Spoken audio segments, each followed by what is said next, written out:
আরজি করে নির্যাতিতা রাজ্য পুলিশের ওপর ভরসা না করতে পেরে সিবিআই চেয়েছিল, কিন্তু সিবিআই কিছুই প্রমাণ করতে পারেনি, যে কারণে মামলাটিতে ফাঁসি হলো না। রাজ্য সরকার ফাঁসির জন্য আবেদন জানিয়েছে হাইকোর্টে। এখন আর পরিবারের কিছু করার নেই, এখন গোটাটাই সরকার ও আদালতের হাতে। আজ মালদা কলেজের নবনির্মিত বিজ্ঞান ভবনের উদ্বোধন করতে এসে কথা বলেন রাজ্যের মন্ত্রী উদয়ন গুহ। কেউ যদি ওতে আনন্দ লাভ করে তা আমাদের কারো আনন্দে বিয়ে করতে পারি, নষ্ট করতে পারি না। কেউ ওরা যদি বলে বা শুভেন্দু যদি বলে ওটাতে আনন্দ পায়, তো এটা ওর ব্যাপার। ও চাপ সৃষ্টি করলো, আর মাননীয় মুখ্যমন্ত্রী 24 ঘন্টার মধ্যে জমি দিয়ে দিলেন। ব্যাপারটা অত সহজও নয়, কারণ এটা একটা প্রসেসের মধ্যে দিয়ে যায়। সেই প্রসেসটা আগের থেকেই হচ্ছে, এবং কাকতালীয়ভাবে হয়তো এমন সময় হয়েছে যে ও দুদিন আগে মালদায় এসছে, তাতে করে মনে হচ্ছে যে আমিই করে দিলাম।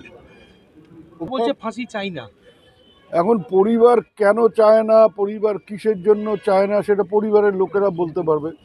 তবে কেস যখন একবার হয়ে যায় না, এই ক্রিমিনাল কেসগুলো যখন একবার হয়ে যায়, তখন আর পরিবারের কোনো কিছু থাকে না। এটা স্টেট ভার্সাস যে যার বিরুদ্ধে অভিযোগ তার কেস।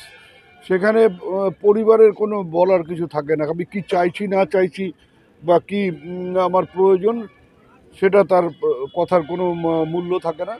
এটা পুরো ব্যাপারটা একদিকে সরকার, আর একদিকে হচ্ছে অভিযুক্ত।